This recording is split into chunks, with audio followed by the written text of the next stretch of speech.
It's Calgary's podcast on the Canada's Podcast Network.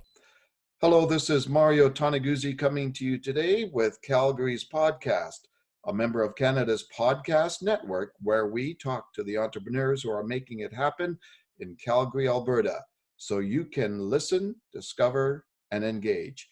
Today's guest is Jose Azares, founder of Needham. Thanks for joining us today on our show, Jose. Thanks, Mario. Thanks for having me. Let me just start by asking you, what is Needham? First of all, what does the name signify? And then tell me a little bit about what Needham is. Yeah, so Needham stands for nest in Latin. And basically what Needham is an impact HR tech company creating a VR or VR training, virtual reality training modules for high turnover businesses like restaurants, supermarkets, and coffee shops. So we can help them with their existing staffing issues that they're going through, when they onboard or train a new hire. But we leverage the output for social good by sharing these training modules with human services agencies that are working with intellectually or physically challenged individuals, immigrants, veterans, or refugees. So we can empower them with a highly relevant information through their job hunting process. Okay. So that's basically what Needham is all about. How did you start this and why? Hi, that's a good question. So I started this actually. This it started on its own. Let's put it that way. Before I launched Needham, I launched a local boutique, a burger shop here in Calgary called Regrub. That was back in 2015. So that's, I think, when the whole Needham idea started. What happened is that when I started interviewing people for the restaurant, there was one girl that came to me and she had applied for a job 7 times, okay, like 5 to 7 times. Mm-hmm. And she had some social disabilities, but and I was very ignorant at that point. I had no idea. I was very judgmental. So, but she came one last time and she told me, Jose, I really need a job. She applied for the last time and she came and talked to me and she told me, she said something that really resonated with me. And she said, Jose, I haven't had a job for 3 years. Nobody wants to give me an opportunity. And I was like, okay. So at that point, I knew there was something wrong. So I said, you know what? Come and work with me. And not surprisingly, she actually killed it. She did really good. She worked for the company for almost 2 years and she performed really well. I'm not going to sugarcoat it. At the beginning, it was a little bit hard. She needed some extra training at the beginning, but after she got into that rhythm, she killed it. So that was actually the seed of the Needham. So after that, I decided to change the HR practices at Regrub. Okay, so I decided to become very inclusive. Like the company now hires 25 to 35% of its workforce from these vulnerable communities. And I found that the value that brought into the company was immense. It was huge. So in January, I decided to commit my next entrepreneurial journey to attack this global issue. Okay, so I decided to move on from that company that I created back in 2015 and decided to commit to attack this global issue by joining an incubator in Copenhagen and in the Valley, an impact incubator that basically puts entrepreneurs together that are willing to attack a global issue by merging it with emerging technologies. Mm-hmm. And this incubator is run by Singularity University, which is a very relevant name, when it comes down to emerging technologies and global issues. So I did that in April in 2019. And that's when Needham basically started, okay? Tell me just a little bit about the benefits for an employer to hire people, which you're speaking. Okay. So that's actually a very good point. So before I start talking about the benefits, okay, it's necessary for people to understand that in order for you to do an impact, in order for you to attack the global issue, you have to create some business value, okay? And that's what Needham is all about. Needham is basically a creative business model. So what we did, we were able to create a pure business value proposition for businesses because they were having issues with staffing issues. And what we did, we were just able to extract some of that value that we created for the business, and we are leveraging that for social good. And the reason why I'm saying that is because companies will, although companies want to be inclusive, it doesn't work that way. The reason why it became inclusive, the reason why Rigor became inclusive is because I'm an immigrant, just like most of us in Canada are, and my mom and my dad was also an immigrant in the country that I was born. Okay, so I was basically related to it. But for some companies to become inclusive, they have to basically start seeing the business value proposition. Okay, so that's the reason why there's a movement nowadays with these impact startups. So what they do, they create, they solve a problem for these businesses, and they allow them to move into an impact side, whether it's climate or social. So in our case, it's inclusiveness.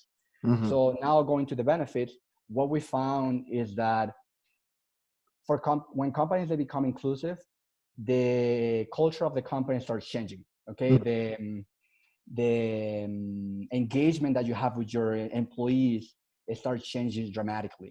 Okay, your employees are not seeing the company just as a bottom line type of a financial company, but they're also seeing the company as a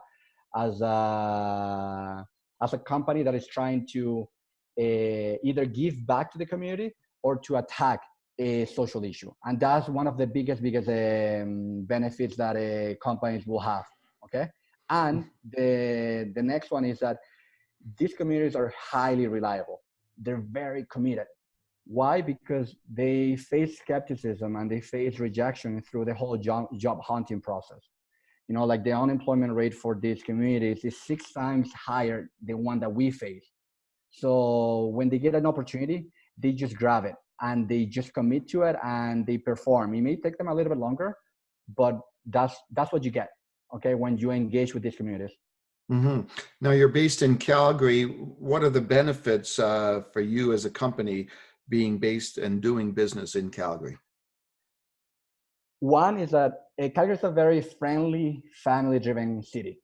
Like the lifestyle that you can have here in Calgary is very simple but good. When I mean simple, it's not in a bad way. Simple in a way that transportation is good. Finding a good paying job is actually good as well. So it's easy for you to set your family here. Okay. Mm-hmm. And another thing that I just realized a couple months ago is the amount of private or government programs that are set in place for either small and medium enterprises or startups to basically get going. So I think that's actually one of the things that I found lately that I didn't know before. Mm-hmm. Now, would you recommend, well, first of all, before asking that question, I'll ask you, what are the current challenges you face doing business specifically by being in Calgary? Yeah. It all depends on the type of business that you want to do. Okay. So if you're a tech company, you're going to find some challenges when it comes down to the capital, how the capital is being deployed. Mm-hmm. Okay. In order for you to actually scale a company. So I think that's the biggest challenge that I face. Okay. But mainly because I'm a tech company. Okay. But if you're a small and medium enterprise, you may not find that issue. Okay. So, but coming down to Needham, and me as a tech entrepreneur, I think that's one of the biggest challenges that I'm facing right now. Mm-hmm. Why would you recommend Calgary to entrepreneurs looking to start a business? I think Calgary is a up and coming entrepreneurial city. And when I raised my tone a little bit when I said entrepreneurial, Yeah. because again, it varies on what kind of entrepreneurial project you want to do. Okay. So it is an up and coming entrepreneurial hub. Is still a little bit infant when it comes down to technology, but it's getting there. Okay. It'll take some time to get there. But in general, it is an up and coming entrepreneurial city. What I also found is that there's a lot of talent here. Okay. There's a lot of talent. You just have to dig deeper. And the talent that you'll find here will be a lot more cost effective than the talent that you may find in other hubs, technology hubs like Austin, Boston, Copenhagen. I'm not even going to talk about the Valley because that's a total different game. Okay. But that's what I think one of the benefits of launching a tech startup here in Calgary. Okay. What's your vision for the company as you look forward and into the future? The vision slash mission of the company is to make inclusion a de facto business practice. And what I mean with a de facto business practice is that it's something that is not optional. Okay. So the whole idea of a Needham is that we want to do the same thing that fair trade did back in the days with the coffee industry. Back in the 80s or in the 90s, the coffee industry was not a fair throughout the whole supply chain. Okay. That's the reason why fair trade came in. They wanted to make sure that the producers of the coffee back in Africa or Central America or South America were properly treated, when it comes down to the money that was going down to the supply chain. Mm-hmm. Okay. And what they did, it took them 10 to 20 years to do that. But now if you go out there, if you go here in Canada and you go to a coffee shop or a coffee roastery and you know that they don't have fair trade practices, most likely the market will not entertain or support that business, right? That's basically, it just became a de facto business standard. Right. So it's the same thing that we want to do with inclusion. What I see, not just with the company, but as what I visualize in the world is that 10 to 20 years down the road, inclusion is not an option for companies. It'll have to be embedded into their operations and it'll have to be embedded into their business model. Okay? Mm-hmm. What's been your biggest challenge in setting this business up?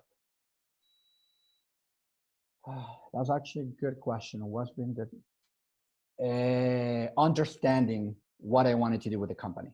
Okay. So what happens as an entrepreneur, sometimes there's a lot of, I'll say emotions. Yeah. A lot of emotions that go through you. And sometimes you have to understand what's happening. Okay. You have to understand why you're building a company, why you want to do what you want to do. Sometimes it's ego, sometimes it's fame, sometimes it's money, and there's nothing wrong with any of those, but you just have to understand what they are. Okay. Mm-hmm. Because what happens, that's what's going to drive you and that's what's going to allow you to make decisions. Okay. So that was the biggest thing that I had to go through. And if I can add something else, I think it was serendipity. Actually, I know it's gonna sound kind of stupid and crazy, but I think it was serendipity that allowed me to actually start the company. It was like a amount of different events that happened in my life that basically put me in a spot for me to understand that this is something that I wanted to do. Okay, then.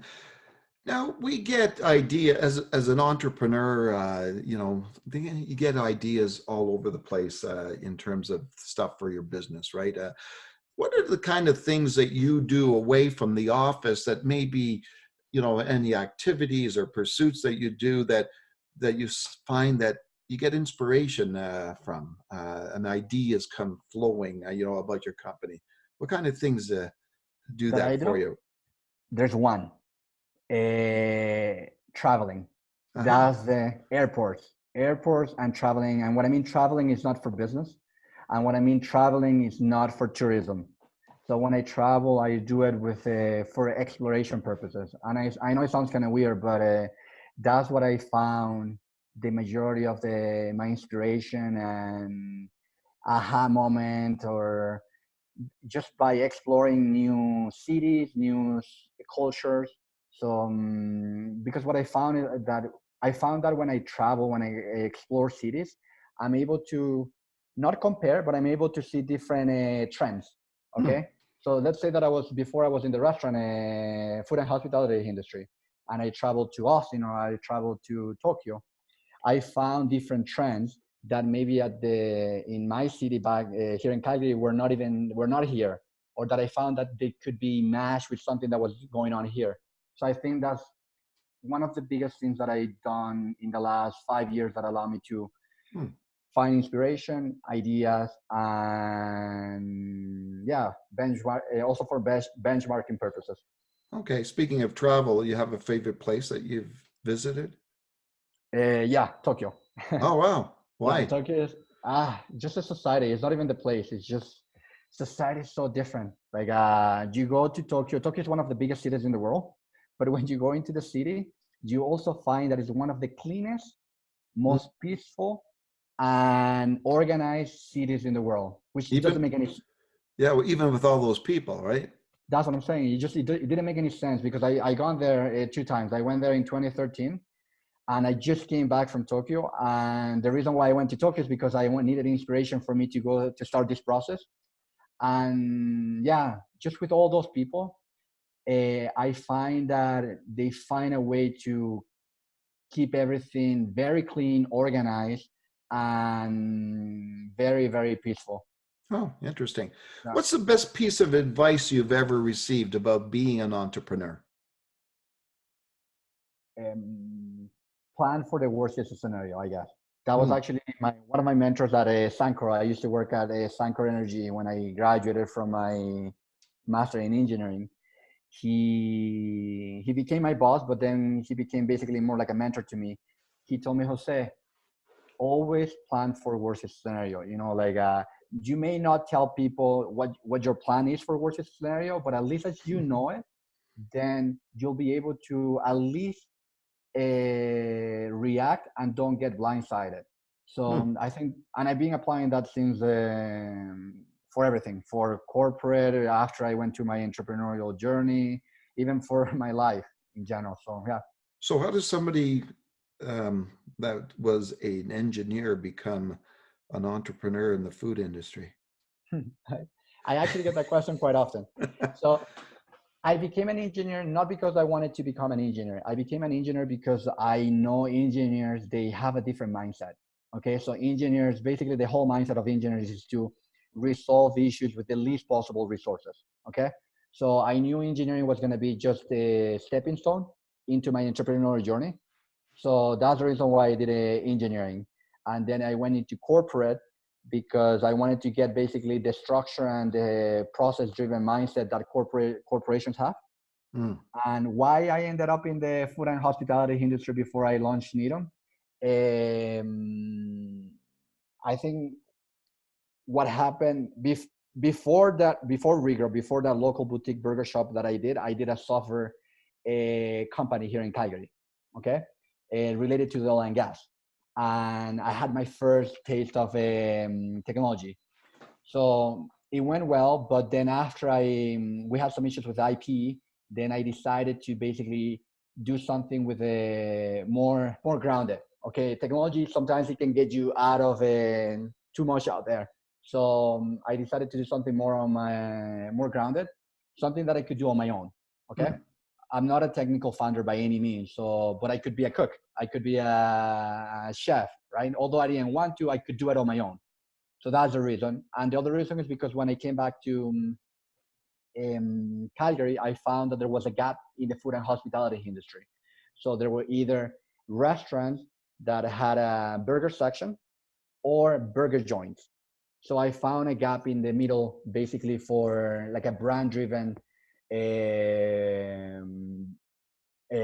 like a brand-driven burger shop, and that's the reason why I did it. Okay. Yeah. So, so you have the engineering background, you got the technology background, you've got food and industry background. If you weren't doing what you're doing right now, is there anything you'd like to do as a career or profession? Yeah, actually, like it has crossed my mind even when I was jumping between my last entrepreneurial project, Regrub, and now Needham. I was in that process. It actually came into my mind. Jose, if you don't do entrepreneurship, what would you do? Okay, Mhm. so I think I would be working for a startup, but maybe not early stage, maybe a little more established. Okay, on the product development department. Mm, I okay. consider myself a little bit of a creative person and artistic. So I think those two attributes that allows me to manage product development really well. So yeah, I could see myself working with a more established startup, maybe in Copenhagen or in Berlin. Oh, Yeah. wow. So everybody these days has a bucket list, something that's they'd like to do in their lives at some point. Is there anything that is on the top of your bucket list on the personal level, not business? Yeah. Personal level, bucket list. I think there's two things that come to mind. One is that I would love to have the chance at least to travel to space. Not talking Mars, not talking Moon. At least just go out, see the Earth from outside, and then come back. That's it. I know people that are gonna have that chance. I don't know if I'm gonna have that chance within my lifetime, but that'll be awesome if I could experience that. And the other one is that, and I think this is actually more important. I would love to have the chance to have a deep conversation with my kid. That's With basically who? Sorry. with my kid, Oh, with really? my son. Yeah, that's actually on my on my bucket list. Like to have a deep intellectual or even personal conversation with my kid. Oh, how old's Yeah, your son? he's 4 years old. Yeah, yeah, Oh, four okay. years old. And the reason why I say that is because and this is also one of the reasons I didn't mention it before, because I normally I share it. I normally share it, but it's just it normally comes organically. And when my kid was born 4 years ago, he was diagnosed with Down syndrome. So Ah, remember when I told you about serendipity? That yes. why I started the company. That was actually the Interesting. last event that happened in my life that told me, Jose, you gotta go and basically commit the next stage of your the next phase of your entrepreneurial life to attack this global issue. Ah, And the reason why I said that is one of my bucket lists is because sometimes, depending on the severity of the Down syndrome, kids with this diagnosis are able to talk or not. Okay, so that's the reason why it's right there on my bucket list, because I remember all the deep talks that I had yeah. with my dad and with my mom, and I would love to have those kind of deep talks with my kid. Ah, interesting. Yeah. How would you describe yourself in a word, and why? Resilient. I'll say that I'm like sometimes like when I'm talking with my girlfriend or just with a relative, like I think I developed this rubber ball skill, meaning that uh, anybody in personal, professional, or business, you go through a lot of setbacks.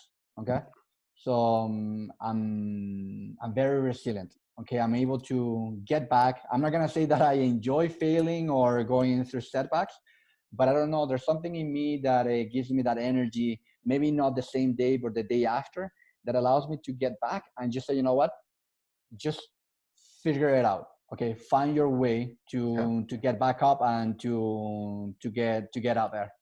Okay. Now, do you have a daily routine, something that like a ritual that you do every day? I try. I'll be honest with you. I read this in many, many, many books, about having a ritual, getting up, meditate, exercise. Yeah. But what I found, I try, but I haven't been able to actually set a habit. But I do see the value of having a habit. Okay, so depending on where if right now I'm building the company, I need to be basically committed to the company 18 hours a day. Depending on the stage of the company, you have more free time. Hmm. But I think what I guess the only habit that I have in the morning that I don't let go sideways, whether it's good or not, is that I have two espressos in the morning. Yeah, that's good. So I, do I. I I get up in the morning and I have two espressos, and then if I have time to listen to some meditation music, then I do, and if I don't, but that's the only thing that I don't change. I haven't changed yet. Okay, cool. Yeah. Um, what in terms of reading, do you like to read the books and stuff like that? I love reading now. Okay, Okay. so when I was in school, high school, or even university, I hated Oh, reading, wow. and it was until I did my MBA at McGill in Montreal Oh, that I yeah. was I was forced to. In order for you to join the first day, the first week, you had to read this book called "The World Is Flat" by Thomas Friedman, if I remember Oh, well. yeah, yeah. And that book showed me the power of reading. Okay, show me the power of reading and getting knowledge from other people. So since then, I read. I read not only business but also personal, depending on what I'm going through. Oh, okay then. Now, I'm going to present a scenario to you, and we'll see how you react to it. So just imagine a beautiful tropical island sort of in the middle of the ocean, and there's only one phone booth there, and with no internet, no other technology. Now, we're going to drop you off there, and you can spend as much time as you want there, but and making a phone call back to us if you want to leave. Now, how long do you think it would take you before you make that phone call and say, hey, I want to get out of here? And what do you think you'd be doing there? I guess the time for me to realize whether I want to call back or not, it'll be based on how scared I am of being in a new place. Oh, Okay. yeah. So I'll be honest. If when it comes down to wild animals or anything like that, I become a wuss. So if it all depends on how scared I am of being in a new place. But if I realize it is a peaceful place, it's a place that I can basically embrace for thinking, for just enjoying myself, or just thinking, it'll take me longer. So if I'm scared, I'll call right away within minutes or hours. But if I find that it's peaceful and that I'm safe there, it'll take me a longer for sure. Okay. So, Jose, is there anything you'd like to add before you leave us today? Yes, there's actually one thing that I want to make sure that